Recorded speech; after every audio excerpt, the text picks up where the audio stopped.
Bueno, pues llegamos al final de la primera carta a los Corintios. Hemos estado con ella más de 4 meses, lo cual es dedicarle un tiempo, a mi juicio, no excesivo, sino relativamente razonable a lo que aparece en la carta, pero hemos llegado al final. Y, como suele pasar con las conclusiones de las cartas de Pablo, generalmente existe un espíritu de pensar que, bueno, esto ya es el final, no tiene especial contenido, no tiene especial importancia, pero verlo así es realmente un error. Las conclusiones de las cartas de Pablo son muy sustanciosas.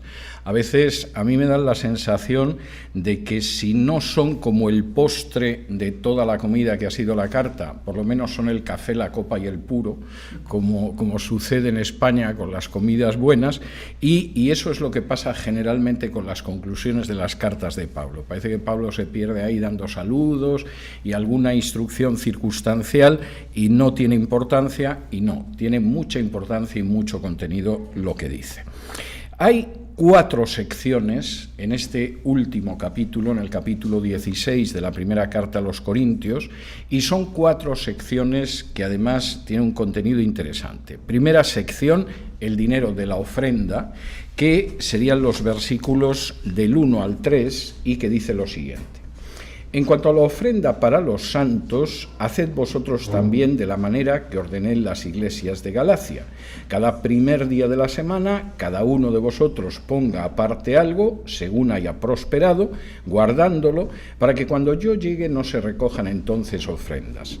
Y cuando haya llegado, a quienes hubiereis designado por carta, a estos enviaré para que lleven vuestro donativo a Jerusalén. Y si fuere propio que yo también vaya, irán conmigo. Primera cuestión, la cuestión de la ofrenda. Esto lo hemos visto en varias ocasiones, lo hemos explicado con anterioridad, lo estudiamos cuando estudiamos el libro de los Hechos, pero es esa ofrenda que Pablo recoge entre las iglesias que él ha fundado para ayudar a los hermanos de Judea. Y entonces, pues evidentemente era una ofrenda que para él era importante. Y aquí hay 4 aspectos muy señalados. Primero, Pablo no hace ninguna referencia a diezmos. Para ser sinceros, no hay una sola referencia a diezmo o diezmos en todos los escritos apostólicos del Nuevo Testamento. Uno se puede poner a buscar, a ver si encuentra, no va a encontrar nada.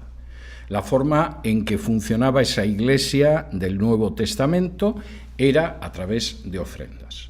Y imagino que en algunos casos eran ofrendas para cosas muy concretas, como por ejemplo aquí es la ofrenda para esos hermanos que están en Judea, en otros casos simplemente para las necesidades de la iglesia local. Pero, efectivamente, aquí no hay petición de diezmos ni del tesoro especial que pudiera tener la Iglesia, sino que es una ofrenda que él está recogiendo en otras iglesias. Y de la misma manera que ha dado instrucciones a las varias iglesias que él estableció en Galacia, también le da instrucciones a la iglesia de Corinto. Primera cuestión. Segunda cuestión. La ofrenda, además, se recoge los domingos. Se supone que uno aparta los domingos. Y, de nuevo, hay una referencia a ese primer día de la semana, que era cuando se reunía la iglesia. Ustedes recordarán el episodio de Eutico, en el libro de los Hechos, que Pablo se alargó en la predicación, Eutico estaba en la ventana, se durmió, se cayó, y pensaron que se había muerto, y era el primer día de la semana.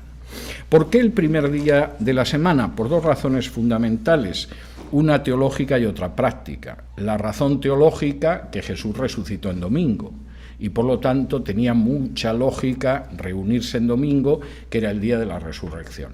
Pero la segunda práctica era la manera de no ser confundidos con los judíos. Pablo era un judío, Pedro era un judío, Apolos era un judío, pero allí había gente que no era judía, en el caso de Corinto mayoritariamente eran gentiles, y esa gente cuando se reunía era el primer día de la semana. Y por cierto, lo que aparece aquí en Primera de Corintios, lo que aparece en Hechos, aparece en los escritos de los paganos de la época que hablan de los cristianos. Por ejemplo, en el paso del siglo I al siglo II hay un intercambio de cartas entre Plinio, que era gobernador en Asia Menor, gobernador romano, y el emperador Trajano. y Plinio escribe al emperador para preguntarle qué hace con los cristianos. Es decir, ¿qué hago con esta gente? ¿La persigo y la mato? ¿La dejo vivir? ¿Qué hago? Y Trajano le pide que haga una investigación previa para ver qué hacen los cristianos. Y en esa investigación que hace Plinio, en la cual no tiene ningún problema en torturar a algunos de los cristianos interrogados, seguramente para que hablaran más, él comenta cómo se reúnen el primer día de la semana. Se reúnen el domingo. Y cuando se reúnen, cantan himnos a un tal Cristo como si fuera Dios, dice Plinio, y estudian las Escrituras y después tienen una comida sencilla, que era la Cena del Señor, que sabemos que inicialmente pues, estaba en el marco de una cena real. Y esto es lo que le dice Plinio. Es decir, da los mismos datos que vemos todavía en el Nuevo Testamento, aunque con medio siglo de distancia aproximadamente. Y es lo que aparece aquí. O sea, esto sabéis que tengo mucho interés en esa ofrenda, que efectivamente se lo he dicho a las iglesias que yo he ido estableciendo, y eso os incluye, y esto es algo que no quiero que se haga como una ofrenda cuando yo llegue.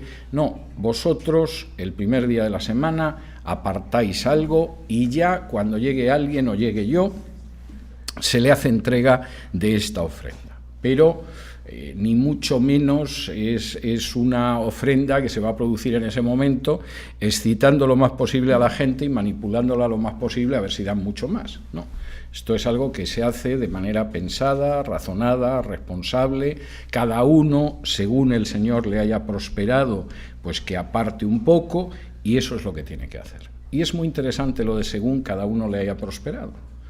Es decir, el hecho de ofrendar en la iglesia no está sujeto a una cuota, como por ejemplo en las sinagogas o como por ejemplo en un club. Es algo que obedece a la situación en la que estamos. Y hay veces en que efectivamente nuestra ofrenda seguramente se quedará en lo simbólico, el Señor la va a recompensar igual porque sabe lo que hay en nuestro corazón, y hay veces en que efectivamente a lo mejor hemos prosperado una barbaridad y nuestra ofrenda puede ser más grande, pero lo que no es una cuota. Yo me acuerdo cuando me establecí aquí en Estados Unidos, pues hace ya casi 12 años, que una noche cenando con una familia judía, estaba hablando con ellos y les pregunto a qué sinagoga asistían. Entonces me dicen, bueno, no somos miembros de la sinagoga, vamos en las grandes fiestas, pues en Yom Kippur, en la Pascua, etcétera, en Pesaj. Dice, pero no somos miembros de la sinagoga porque la cuota es muy alta. Yo, ¿cómo? Dice, sí, es que para ser miembro de la sinagoga hay que pagar una cuota. Y entonces me dijeron cuál era la cuota y era como pertenecer a un country club, o sea, algo tremendo. Y no crean que exagero, la cuota era elevada. Y yo podía comprender que esa familia no se pudiera permitir ser miembro de la sinagoga, aunque fuera en las grandes fiestas. Y digo, bueno, pero ¿y este dinero en qué se va? Me dice, bueno, el rabino cobra $600,000 al año. Y efectivamente se lo podía permitir, porque realmente con la cuota que tenía la sinagoga, en fin, con que hubiera una serie de miembros que la cubrieran, vamos, de sobra. O sea, perfectamente, pero evidentemente estar en la sinagoga exigía una cuota. No es algo que tenga nada que ver con el cristianismo que aparece en el Nuevo Testamento. Cuarta cuestión muy importante. Las ofrendas van destinadas a cubrir necesidades de la congregación. Es verdad que las iglesias del siglo I, como no se reunían en edificios, como no construían iglesias tal y como las entendemos hoy en día, como no tenían un personal pagado, evidentemente se podían permitir hacer eso. Cuando, por el contrario, es enormemente importante el tener un edificio lo más grande posible. Yo conozco a alguno que solamente el solado, el suelo de la sala principal costó $1 millón. No he conseguido que nadie me pueda justificar semejante barbaridad, pero fue lo que sucedió y además se jactaban de ello. Bueno, pues si tú tienes una visión de que tienes que tener una iglesia inmensa y además una iglesia lujosa y además una iglesia que llame mucho la atención, eso cuesta mucho dinero. Si tienes además un pastor que vive de eso no voy a decir que cobre lo del rabino judío, pero evidentemente no está por trabajar por mucho menos, y además tienes un personal que vas añadiendo eso, secretarias, el staff de la iglesia, la gente que lleva la alabanza, etcétera, etcétera. Claro, los gastos se multiplican en cosas que no son realmente las necesidades de la gente de la iglesia y que tampoco son, en ese sentido, la manera en que ayudas a la comunidad en la que estás. Y esta es una de esas cuestiones en las que es muy importante reajustar la visión, porque la visión se ha desviado muchísimo en las últimas décadas. Es decir, la Iglesia se convierte en una estructura que absorbe una multitud de recursos, con lo cual hay que estrujar lo más posible, como si fueran limones a los que asisten a la Iglesia, porque si no, no se puede mantener todo eso. Pero esa no es una visión bíblica. Es una visión del mundo que recuerda la construcción de las grandes catedrales en la Edad Media en medio de masas de pordioseros y de mendigos, pero no tiene nada que ver con la enseñanza del Nuevo Testamento. Hay algunas anécdotas en ese sentido que a mí me parecen muy interesantes. Voy a contar solo una, me voy a controlar y voy a contar solo una anécdota que protagonizó en esta parte de los Estados Unidos, en el sur de Estados Unidos, un predicador que fundó además una comunidad que se llamaba Koinonia Farm en el sur de los Estados Unidos, donde en la época de la segregación racial él tenía viviendo juntos a cristianos negros y blancos, que además, como en muchos casos eran de extracción pobre, sobre todo los negros, pues resulta que se mantenían con esa granja. Por eso se llamaba Koinonia Farm, que la traducción sería algo así como la granja comunión, o la granja que tiene comunión.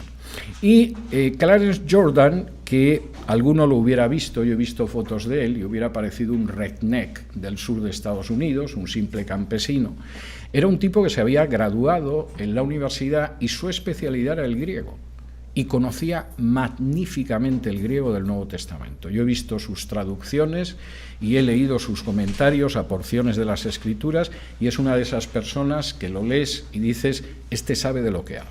Este no está repitiendo la pavada que ha visto decir a uno en YouTube o que aparece en no sé qué folletito. Este se conoce la Biblia y además la lee en el griego y sabe de lo que habla. Y en cierta ocasión lo invitaron a predicar en una iglesia aquí en el sur de los Estados Unidos. Una iglesia bautista, pero hubiera podido ser de cualquier otra denominación. Y cuando llegó a la iglesia para predicar el domingo, uno de los diáconos lo recibió muy entusiasmado y le empezó a enseñar una cruz enorme que habían levantado a la puerta de la iglesia. Y entonces era una cruz que, vamos, tú venías a kilómetros por la carretera y veías la cruz y sabía que había una iglesia, y estaban locos de contento por el gasto de la cruz. Y en un momento determinado le dijo, bueno, nos ha salido un poco cara. Y a continuación le dijo la cantidad, que eran bastantes miles de dólares, y más en aquella época que eran los años 60. Y en ese momento Clarence Jordan, mirando al diácono y con el sentido del humor que le caracterizaba, dijo, pues han hecho un mal negocio, porque en el siglo I a los cristianos las cruces se las daban gratis. Hay una enorme ironía en esa respuesta. Me temo que yo hubiera dicho seguramente algo muy parecido. Es que el grupo de los maleducados somos como somos. Pero es una gran verdad. Es que hay gente que ha perdido totalmente el rumbo con los gastos y el dinero que se ofrenda en una iglesia. Claro que hoy en día pues uno tiene que atender que efectivamente no se nos vaya la luz, no nos quedemos sin internet, funcione el agua, nos atasquen los baños, etcétera. Estamos de acuerdo, eso es normal y natural. Pero pretender que al final quien absorbe todos los recursos es la iglesia, como si fuera el edificio, como si fuera un chupadero de dinero, que además haya toda una estructura de gente que vive también de la religión, eso no está en el Nuevo Testamento y no es bíblico.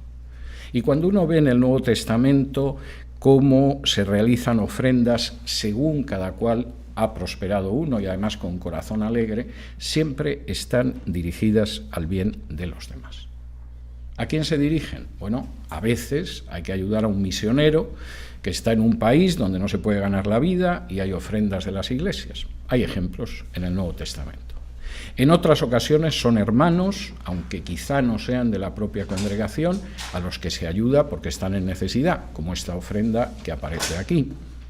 En otras ocasiones es gente que ha quedado totalmente desamparada. Pablo habla en las cartas pastorales de las viudas. Tienen que ser viudas de verdad, no gente que vive a cargo de la Iglesia por eso de que se ha quedado sin marido. Tiene que ser gente que no tiene unos hijos que cuiden de ellos, porque los hijos son los primeros que tienen una obligación hacia los padres. Pero lo que se recoge en las ofrendas es algo que busca, sobre todo, ayudar a la gente de esa congregación y luego hacia afuera a otra gente cuya necesidad conocemos e intentamos socorrer en parte. Y este final de la carta de Pablo, empezando con lo del dinero de la ofrenda, daría para hablar horas sobre la administración de las ofrendas, hacia dónde deben ir encaminadas y qué hacía la Iglesia del siglo I, que desde luego no es lo que hace la Iglesia del siglo XXI, del siglo XXI. Y es para reflexionar mucho en ello, es para reflexionar mucho. Y desgraciadamente, como en muchos casos la Iglesia se ha convertido en un teatro y en un show, la gente llega al show, ve al showman, con un poco de suerte no predica demasiado mal ni es demasiado aburrido, escucha a la música del showman, con un poco de suerte el grupo de alabanza tampoco es muy malo ni muy disonante, y a continuación paga el espectáculo. Eso puede ser muy común, pero no es bíblico. Y indica mucho la salud espiritual de una iglesia. Mientras que cuando en una iglesia del modelo del Nuevo Testamento lo que se ve es la situación de los miembros. Sabemos qué persona tiene problemas porque no tiene trabajo e intentamos ayudar a encontrar ese trabajo en la medida de lo posible. Sabemos qué persona tiene necesidad en un momento dado e intentamos ayudarla en esa necesidad en ese momento dado, y ese sí es el modelo bíblico. Segunda cuestión que aborda Pablo en esta despedida y que va más allá de las ofrendas, y es la preocupación pastoral, la preocupación por la gente de Corinto. Dice en los versículos del 5 al 9: «Iré a vosotros cuando haya pasado por Macedonia, pues por Macedonia tengo que pasar, y podrá ser que me quede con vosotros o aún pase el invierno para que vosotros me encaminéis a donde haya de ir, porque no quiero veros ahora de paso, pues espero estar con vosotros algún tiempo si el Señor lo permite. Pero estaré en Éfeso hasta Pentecostés, porque se me ha abierto puerta grande y eficaz, y muchos son los adversarios». Pablo tiene una preocupación genuinamente pastoral por la gente de Corinto. No dice, bueno, ya os he escrito esta carta, escribí antes de esa una carta que debía ser durísima, que no nos ha llegado, y, oye, arreglaos con la carta. No, Pablo dice, vamos a ver, os he escrito 2 cartas, esta es una carta detallada, yo sé lo que hay, pero en cuanto que haya pasado por Macedonia, que por Macedonia tengo que pasar, yo me voy a quedar en Corinto. No sé exactamente el tiempo que me voy a quedar, o sea, lo mismo hasta me quedo todo el invierno en Corinto, porque en invierno era enormemente difícil viajar. Estos son viajes en Grecia, buena parte de los viajes en Grecia se hacían por mar, y efectivamente el invierno era muy mala época para navegar. Recuerden ustedes el episodio de Pablo, camino de Roma, naufragando, acabando en la isla de Malta, precisamente por el tiempo. Pero, y esto es muy importante, versículo 7, no quiero veros ahora de paso. Es decir, vosotros me preocupáis. Yo tengo que ordenar mi tiempo, porque tengo una tarea apostólica que me obliga a pasar por Macedonia, que me va a hacer quedarme en Éfeso, etcétera, pero vosotros me preocupáis y voy a pasar tiempo con vosotros. En muchas ocasiones es más fácil darle a una persona $50 que estar 1 hora con ella. Si es un pesado, todavía más. Con los de la congregación de Corinto no quiero ni pensarlo. Pero la idea de Pablo es que hay esa preocupación pastoral. O sea, imagínense el panorama, tengo que pasar por Macedonia, luego me tengo que ir a Éfeso, que ya era Asia, estaba relativamente cerca, pero ya era otro continente, era Asia, pero yo me voy a quedar en Corinto, lo mismo hasta me quedo el invierno con vosotros, porque efectivamente vosotros me preocupáis y espero estar con vosotros algún tiempo, si el Señor lo permite. Y todo esto entre un paso por Macedonia, donde él había establecido las primeras iglesias en Europa, y Éfeso. Y Éfeso, donde, por cierto, se me ha abierto una puerta, y claro, esa puerta que se me ha abierto, tengo que entrar por ella. No voy a desaprovechar la oportunidad que se me ha abierto en Corinto, aunque, como dice aquí, los adversarios son muchos. Pablo sabía lo que era Éfeso, estudiamos en el libro de los Hechos cómo a poco lo linchan, o sea que conocía de sobra a los efesios. Yo sé el deber que tengo en Macedonia y el que tengo en Éfeso, pero no os voy a dejar. Quiero pasar un tiempo con vosotros, quiero que veamos estas cosas más de cerca. Yo tengo una preocupación verdaderamente pastoral. Tercero, además me preocupan mis colaboradores, no solamente las iglesias. Versículos del 10 al 12. Y si llega Timoteo, mirad que esté con vosotros con tranquilidad, porque él hace la obra del Señor así como yo. Por tanto, nadie lo tenga en poco, sino encaminadlo en paz para que venga a mí, porque lo espero con los hermanos. Acerca del hermano Apolos, mucho le rogué que fuese a vosotros con los hermanos, mas de ninguna manera tuvo voluntad de ir por ahora, pero irá cuando tenga oportunidad. Esto que dice aquí es tremendo, porque lo que uno se da cuenta es que los corintios eran de armas tomar. Yo tengo un colaborador que se llama Timoteo.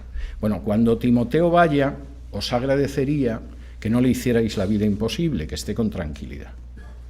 Claro, cuando te dicen que cuando vaya esté con tranquilidad, uno dice, ¿cómo debían de ser los corintios? Y Pablo los conoce. Dice, no, cuando vaya Timoteo que esté tranquilo.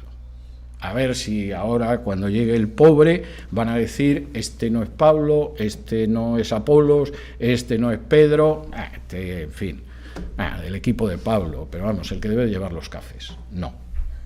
Cuando vaya Timoteo, que esté tranquilo entre vosotros y que nadie le tenga en poco, porque eso no es justo. ¿Y qué pasa con Apolos? Apolos no quiere ir ni atado a ver a los corintios, lo cual quiere decir que había tenido alguna experiencia con los corintios que debía de haber sido fina.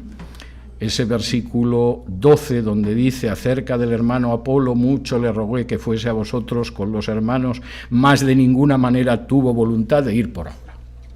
Y uno se imagina a Pablo diciendo, hombre Apolos, si hay hasta tontos en esa congregación de Corinto que dicen que son tuyos, que son partidarios tuyos, ve a ver a los corintios, Apolos. Y Apolos diciéndose, vas a hacer perder el tiempo con esa gente, que tengo cosas más importantes que hacer, Pablo.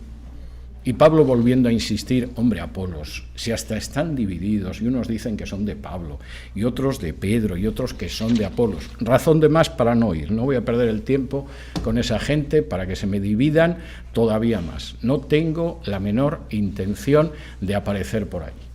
O sea, esa la idea bastante clara. Y dice mucho de cómo eran los corintios y dice mucho de cómo a Pablo le preocupaba la gente. Y en este sentido era bastante claro. Por favor, cuando vaya Timoteo, tratadle bien, que pueda tener tranquilidad, encaminadlo en paz. Es tremendo esto de que mandes a alguien a un sitio y estés con la preocupación y la zozobra de lo que le van a hacer. No, voy a mandar a Timoteo, que es una bella persona, es joven, es un poco apocado, tiene problemas de estómago, seguramente de los nervios, por lo que dice el Nuevo Testamento, no me lo estoy inventando. Pablo le dice que tome un poco de vino porque tiene problemas de estómago. Y seguramente la idea era que el vino te va a relajar un poco. Es decir, al pobre Timoteo, como a mucha gente, los nervios se le agarraban al estómago, y Pablo dice, por favor, cuando vaya, que esté en paz.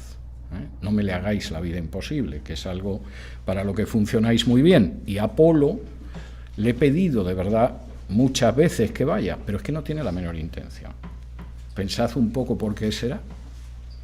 Yo espero que en algún momento decida ir, pero de momento ni la menor intención. Cuarto, parte de esta despedida, de estas conclusiones de 1 Corintios 16. Ha hablado primero del dinero de la ofrenda, ha hablado en segundo lugar de su preocupación pastoral, ha manifestado su preocupación por los colaboradores y ahora vienen los últimos consejos. Y Pablo menciona 7 consejos, 7 cuestiones que hay que tener bastante presentes. Primera, versículo 13, velad y sed fuertes. Dice así: velad, estar firmes en la fe, portaos varonilmente y esforzaos. Esto supongo que hay gente que consideraría que es intolerable. En una sociedad que cada vez va creyendo más en hombres absolutamente feminoides y blandengues, y mujeres que generalmente cuando dicen que son empoderadas es porque han decidido que abortar está muy bien, pues claro, lo que dice aquí Pablo encaja muy mal con la cultura en la que vivimos. Pero Pablo lo que está diciendo es algo verdaderamente digno de tenerlo en cuenta, incluso aunque uno sea una mujer. Parece como diciendo, mira, si eres una mujer, pórtate también como un hombre.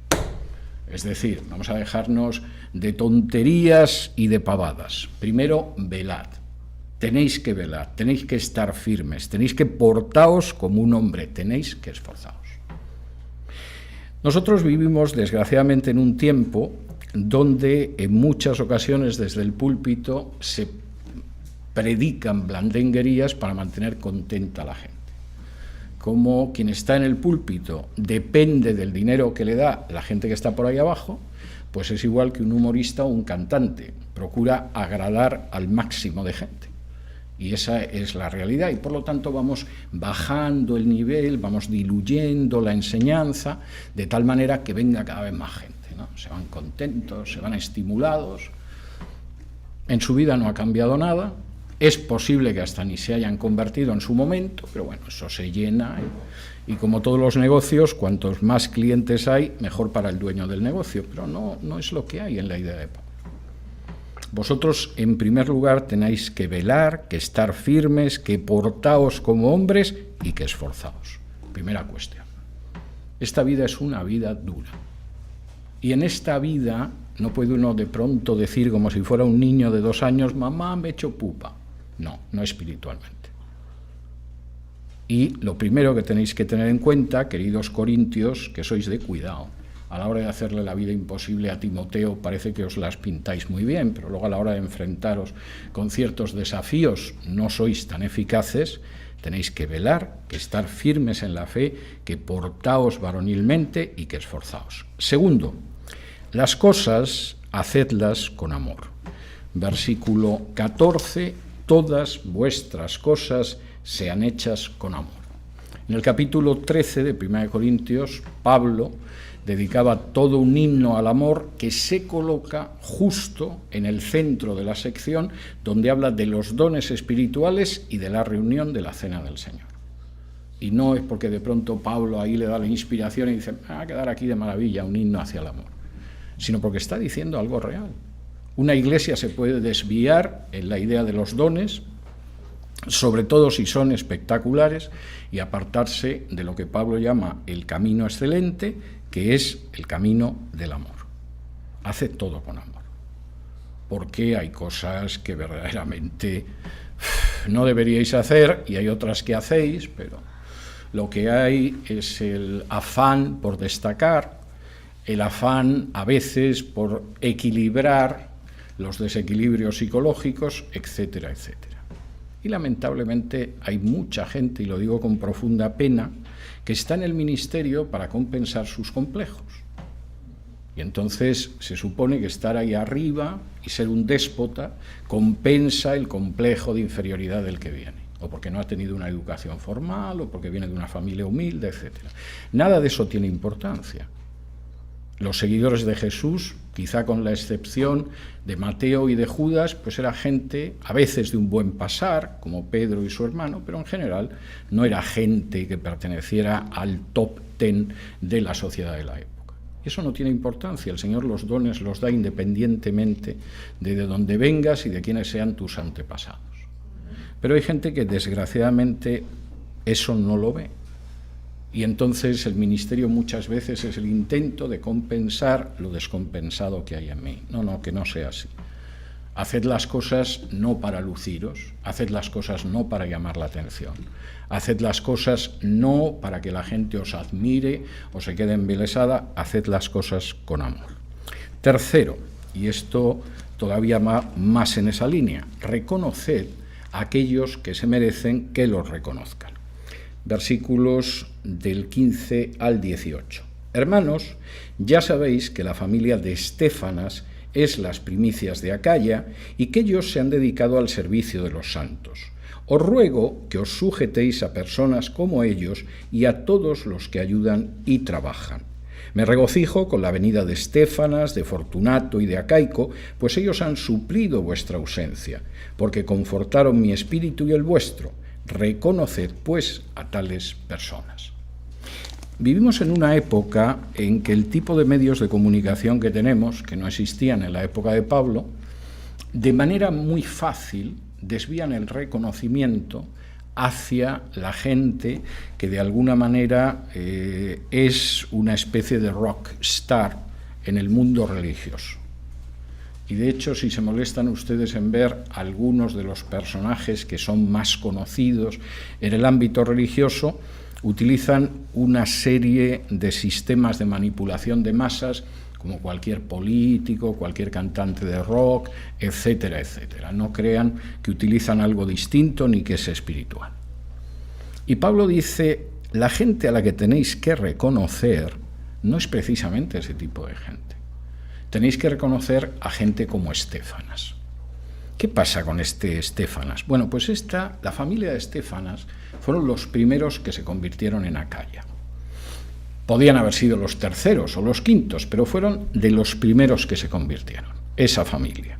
¿Y qué pasa con esa familia? Que se ha dedicado totalmente al servicio de los santos. Qué bonita la expresión, porque muchas veces nosotros hablamos con facilidad, y es correcto, de gente que está al servicio del Señor, es correcto. Pero es curioso cómo aquí lo que enfatiza Pablo es que es gente que está al servicio de los santos, está al servicio de los hermanos. Y esta gente tiene un papel muy importante. Por favor, como dice el versículo 18, reconoced a tales personas. A veces parece que es muy fácil reconocer a un predicador que te junta masas en un estadio. Luego habría que ver, después de que acaba la campaña, cuánta de esa gente realmente se ha convertido y ha quedado en el Señor. El espectáculo es innegable. Lo que quede de fruto real es algo para examinarlo después con cuidado. Pero a Pablo no es el tipo de gente que le llama la atención. Tenéis que reconocer a esa gente, quizá no los conocéis mucho, se convirtieron en Acaya, de los primeros, que es gente que se dedica a servir a los hermanos. Reconoced a esa gente.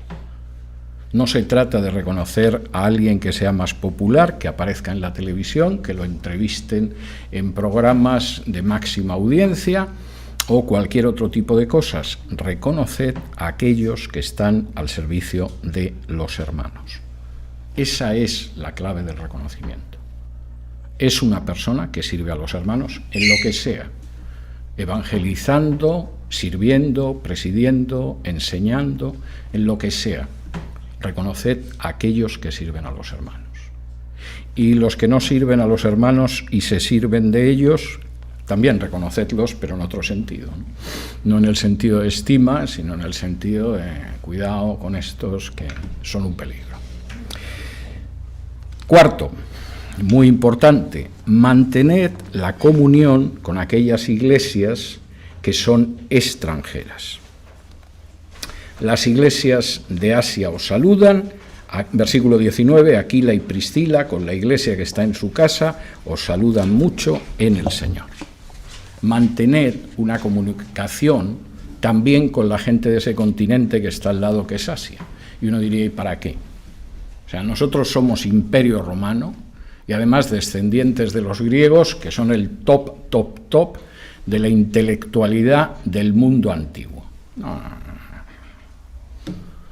A mí qué me importan las iglesias de Centroamérica o de Extremo Oriente, si yo vivo en Estados Unidos, que es el imperio. Pues estás muy equivocado si tienes ese punto de vista. Porque existe una comunión que va más allá de las fronteras y va más allá de las naciones. Quinto, Pablo, de manera que a muchos les resultará sorprendente, también reconocía el ministerio femenino. En el versículo 19 hace una referencia a Aquila y Priscila, que es un matrimonio que aparece una y otra vez en el libro de los Hechos y en las cartas de Pablo. No solo Aquila y Priscila resulta que era la que llevaba los cafés, no. A Aquila y a Priscila. Y para aquellos que piensan que las mujeres no pueden enseñar, salvo quizá en la escuela dominical, sería bueno que recuerden el pasaje del libro de los Hechos, donde llegó un varón de bastante altura intelectual, que se llamaba Apolos, pero que necesitaba que le suplieran su teología, porque era una teología defectuosa, y Pablo dice que Aquila y Priscila lo enseñaron.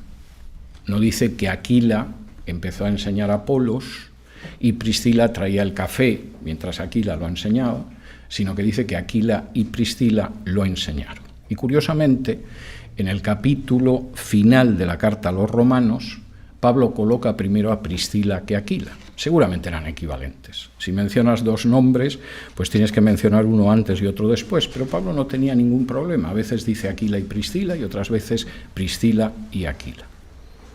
Claro que en la Iglesia hay mujeres que pueden desempeñar ministerios. Sexto, fuera del amor de Cristo, nada vale. Versículos del 20 en adelante, os saludan todos los hermanos, saludaos los unos a los otros con ósculo santo.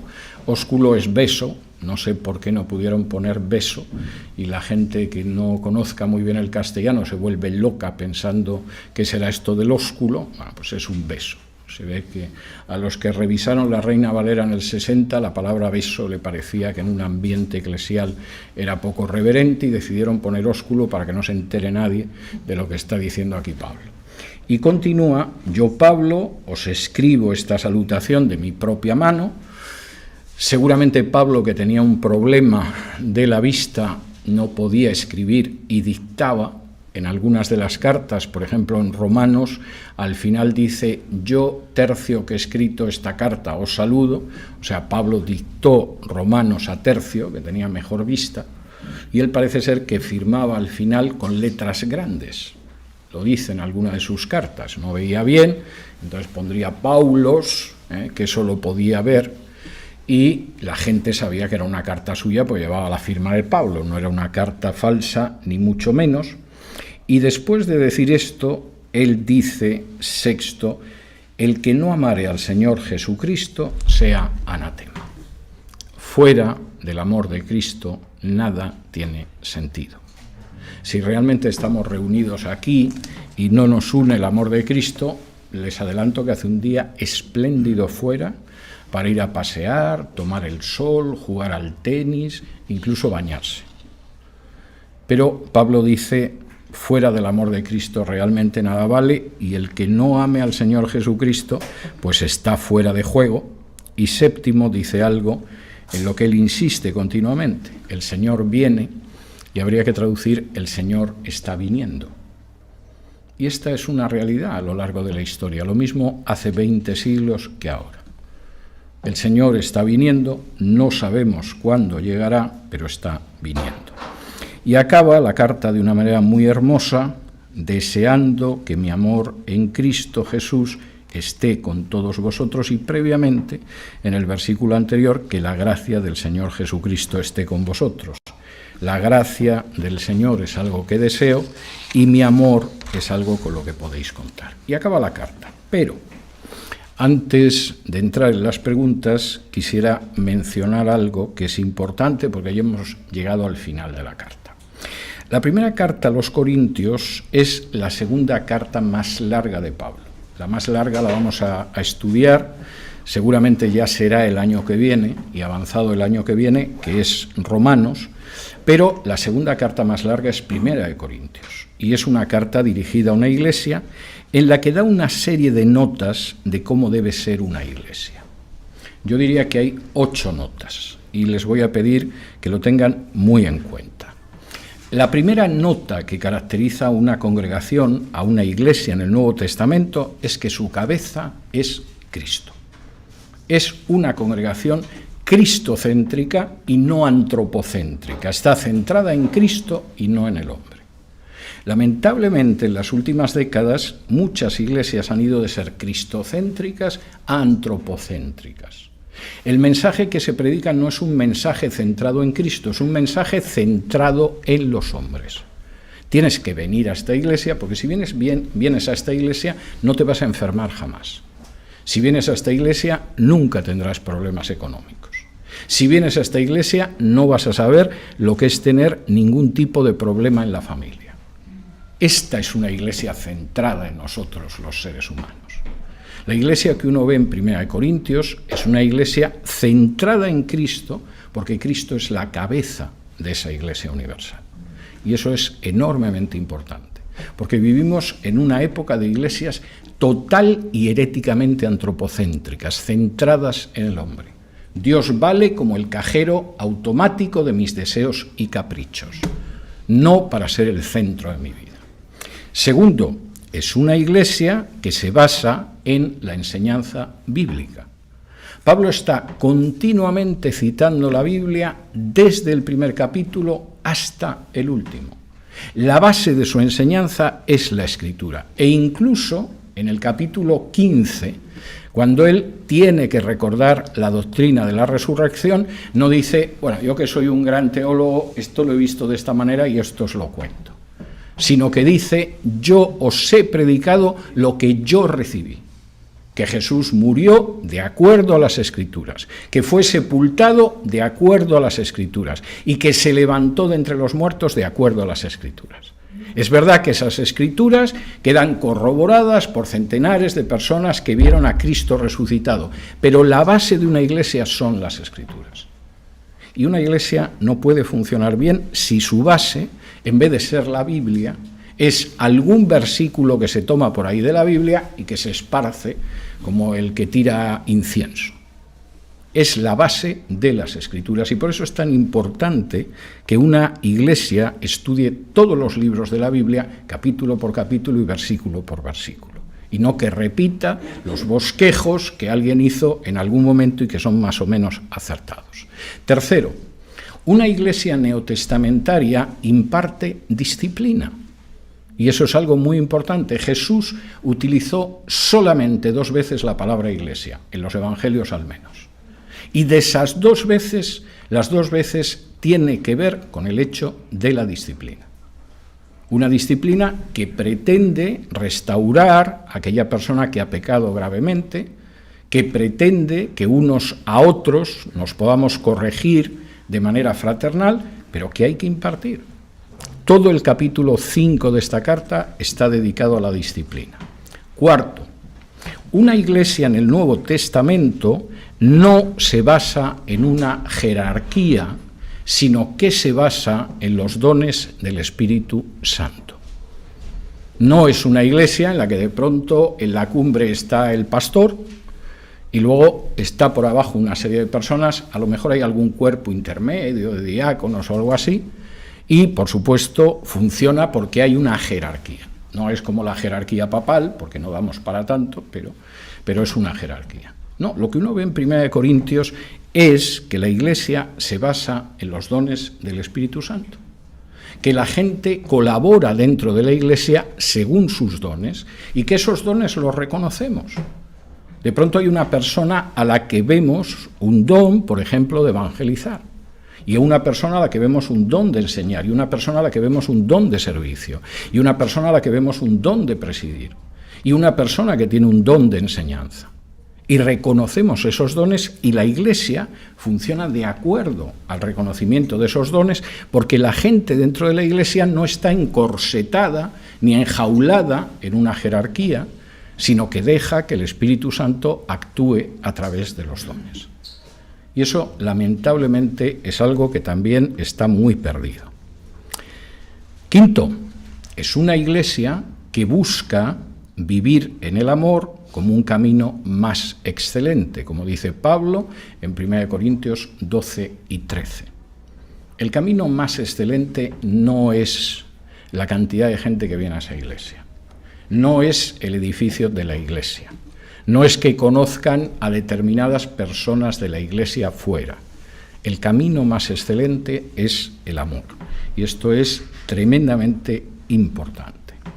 Sexto, es una iglesia que se reúne a celebrar la Cena del Señor. Como hay iglesias que tienen la Cena del Señor 2 veces o 4 veces al año, algunas una vez al mes, pues claro, esto ha quedado muy diluido. Pero lo cierto es que la Cena del Señor tiene una enorme importancia, y tiene una enorme importancia porque recordamos el nuevo pacto sobre la sangre de Cristo, porque en la Cena del Señor anunciamos que Cristo viene y porque además es una unión fraternal. Lo que más le preocupaba a Pablo, como vimos en su día en 1 Corintios 11, era lo que pasaba en aquella dichosa cena, porque se supone que tenía que ser una unión fraternal, donde todo el mundo viviera como un cuerpo, y había gente que se emborrachaba y tomaba aquello como la forma de pasársela bien, y había gente, los pobrecillos, pertenecían a un segmento social más desfavorecido y se quedaban con hambre en la cena. Ni siquiera la idea de compartir funcionaba. Había gente que llevaba y se lo comían ellos. Y había gente que podía llevar muy poco y se quedaba con hambre. La Cena del Señor es muy importante, pero no solo en la Cena del Señor recordamos el nuevo pacto en la sangre de Cristo, no solo recordamos que Cristo viene, sino que recordamos que somos hermanos y que formamos un solo cuerpo, y que, como dice Pablo, nos alegramos con los que se alegran y sufrimos con los que sufren. Séptimo, esa iglesia espera la resurrección y cree en la resurrección. Ayer estaba hablando con uno de los miembros de mi equipo, que es creyente, y me decía que tenía un problema muy grave a la hora de encontrar una congregación. Y me dice, la última a la que fui, el pastor estuvo explicando que a Jesús se lo comieron los gusanos porque desde luego no pudo resucitar. Y a mí en ese momento me vino a la cabeza lo de Pablo, de si Cristo no resucitó, somos los más dignos de lástima de todo el género humano. Nuestra iglesia cree en la resurrección, proclama la resurrección de Jesús y esperamos que un día resucitaremos con un cuerpo glorioso como el suyo, porque como dice la Biblia, cuando nuestro cuerpo sea echado en tierra, suponiendo que no estemos vivos cuando regrese el Señor, y ese cuerpo se pudra, de esa semilla que se pudra saldrá algo que será incorruptible y que será inmortal. Y octavo, y este es el último punto, es una iglesia donde la gente, como miembros de un mismo cuerpo, se preocupan de las necesidades de los otros. Una de las cosas que me agrada más de esta congregación es que tiene un grupo de WhatsApp, no un grupo de WhatsApp para colgar fotos, decir estoy en el Caribe y cosas así, sino un grupo de WhatsApp donde la gente todos los días y a cualquier hora de pronto comenta temas de oración, comenta sus necesidades, y hay gente que da gracias a Dios porque el Señor le ha ayudado en una situación concreta, hay gente que pide oración, hay gente que inmediatamente le dice ya estamos orando, etcétera, hasta pone esa foto que aparecen varios así orando y todo lo demás.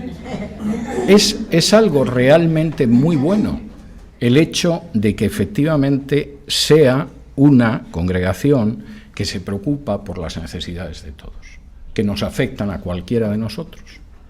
Es muy bueno que sea una congregación donde, por ejemplo, en un momento determinado decidimos formar una bolsa de trabajo para que si necesitábamos algo, en primer lugar, ayudáramos a la familia de la fe. Y pudiéramos decir, necesito esta persona, necesito la otra. Inmediatamente Verónica, que es la única que tiene el control de todo este tipo de cosas, pues te pueda decir esa persona o esa otra persona. Y es una iglesia que en estos momentos está en camino de tener su propio banco de alimentos para que al menos nadie en esta iglesia pase necesidad ni tenga que pasar una sola comida sin satisfacer el hambre, y además podamos ayudar a otra gente de la comunidad, aunque no sean de la familia de la fe, para que no pase necesidad. Y eso es enormemente importante. Cuando alguien tiene un motivo de alegría en esta iglesia, no nos sienta mal porque nos da envidia. ¿Por qué el hermano este se ha podido cambiar el automóvil y yo llevo con esa chatarra de 4 ruedas los años que lleva? No, nos alegramos de que ha podido cambiar el automóvil y de que haya tenido un mejor trabajo o de que haya salido bien de una operación. Y por supuesto también padecemos y sufrimos cuando hay un hermano que de pronto no encuentra trabajo o que tiene un trabajo de una manera muy discontinua, o que quizá sobre él pesa la posibilidad de ser deportado de este país. Somos miembros los unos de los otros. Y en ese sentido somos una iglesia, aunque evidentemente no tengamos una cruz enorme en la puerta, entre otras cosas porque esas cruces realmente nos las darían gratis si fuéramos como los cristianos del siglo I. De modo que espero que hayan disfrutado muchísimo de este estudio de Primera de Corintios, por lo menos tanto como yo he disfrutado dándolo. La semana que viene, como era de esperar, empezaremos la segunda carta a los Corintios, y ahora tenemos como unos 5 minutos por si quieren ustedes formular alguna pregunta. Y si no quieren formular ninguna pregunta, no pasa nada. La palabra anatema que se refiere Pablo acá en el versículo... Sea excluido. La idea es que sea excluido. Excluido. Excluido. No es la misma que se usa en Gálatas 1. Es la misma que se utiliza. Es decir, la idea marca a aquel que queda excluido. Se podría traducir incluso como sea maldito, pero la idea fundamentalmente no es de maldecir, que es algo que no debemos hacer ni siquiera con nuestros enemigos, sino que la idea es la de la exclusión. Si realmente una persona no ama al Señor Jesús, realmente es una persona que se está excluyendo, no tiene lugar en una congregación. ¿Será que se está refiriendo a las personas que llegan a presentar diferentes evangelios? No, y a gente, vamos a ver, hay gente que puede estar en una congregación por razones diversas, ¿no?